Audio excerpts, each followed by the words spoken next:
করা হচ্ছে, আর্তনাদ করা হচ্ছে যে যুদ্ধ কেন যুদ্ধ কেন, মরাকান্না কাদা হচ্ছে এক কথা।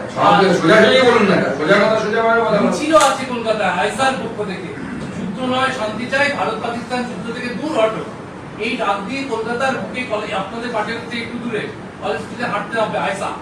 দেখুন, এই বামপন্থীদের ইতিহাস যারা জানে না তাদের জন্য হয়তো এটা নতুন লাগতে পারে বা মনে হতে পারে কি করছে বামপন্থীরা, কিন্তু ভারতবর্ষের ইতিহাস যারা ভালো করে পড়েছে, 1947 সালের আগে এই বামপন্থীদের স্লোগান ছিল আগে পাকিস্তান তৈরি হবে তবেই ভারত স্বাধীন হবে।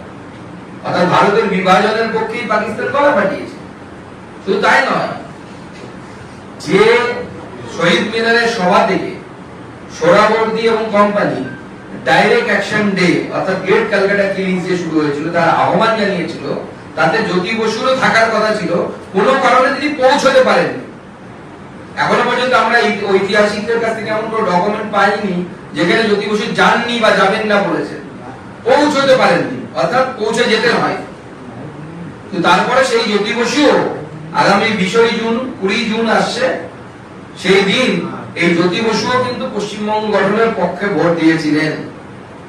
তখন কিন্তু জ্যোতি বসুর ভিতরে হিন্দু হয়ে বেঁচে থাকা ইচ্ছেটা জেগেছিল না, নচেত তিনি পাকিস্তানের পক্ষে ভোট দিতেন। 21 জন ভোট দিয়েছিল পাকিস্তানের পক্ষে যে পশ্চিমবঙ্গ পাকিস্তানে যাবে, কিন্তু জ্যোতি বসুও তখন ভোট দিয়েছিলেন, আমরা সেটাকেও স্বীকার করি।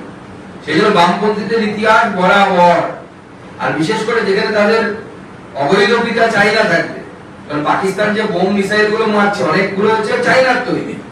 শুনলাম চাইনার দিয়ে একটা এরোপ্লেনও পড়ে গেছে। তো বাবার ইজ্জত এভাবে লুট হচ্ছে, ছেলে কি চুপ করে থাকতে পারে?